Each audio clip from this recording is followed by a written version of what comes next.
The haunted house is one of the utmost significance for anyone interested in exploring the genius of Charles Dickens. Dickens' figures belong to poetry like figures of Dante or Shakespeare, in that a single phrase, either by them or about them, may be enough to set them only before us. Dickens issued to the world more political and social truths that have been uttered by all the professional politicians, publishers, and moralists put together. All his characters are my personal friends. I am constantly comparing them with living persons and living persons with them.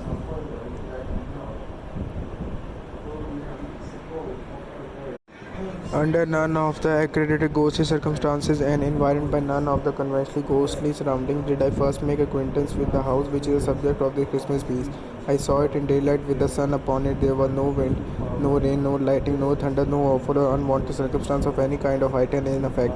More than that, I had come to it direct from a railway station. It was not more than a mile distant from the railway station, and as I stood outside the house looking back upon the way I had come, I could see the goods trains running smoothly along the embankment in the valley. I will not say that everything was utterly commonplace, because I doubt if anything can be that except to utterly commonplace people, and there are vanity steps in. But I will take it on myself to say that anybody might see the house as I saw it any fine autumn morning. The manner of my lighting on it was this. I was traveling towards London out of the north, intending to stop by the way to look at the house. My health required a temporary residence in the country, and a friend of mine who knew that and who had happened to drive past the house had written to me to suggest it as a likely place. I had got into a train at midnight and had fallen asleep, and had woke up and sat out looking in the window at the brilliant northern lights in the sky, and had fallen asleep again, and had woke up again to find the night gone, with the usual discontented conviction on me that I hadn't been to sleep at all, upon which question, in the first imbecility of the condition, I am ashamed to believe that I would have done wager by battle with the man who had sat opposite me. That opposite man had through the night, as that opposite man always had, several legs too many and all of them too long. In addition to this unreasonable conduct, he had a pencil and a pocketbook, and had been perpetually listening and taking notes. It had appeared to me that these aggravating notes related to the jolts and bumps of the carriage, and I should have resigned myself to his taking them, under a general opposition that he was in the civil engineering way of life, if he had not sat staring straight over my head whenever he listened. He was a google-eyed gentleman of perplexed aspect, and his demeanour became unbearable. It was a cold that morning, and yet when I had outwatched the paling lights of the fires of the iron country, and the curtain of heavy smoke that hung at once between me and the stars, and between me and the day, I turned to my fellow traveller and said, "I beg your pardon, sir, but do you observe anything particular in for me?" For really he appeared to be taking down either my travelling cap or my hair with a menace that was a liberty.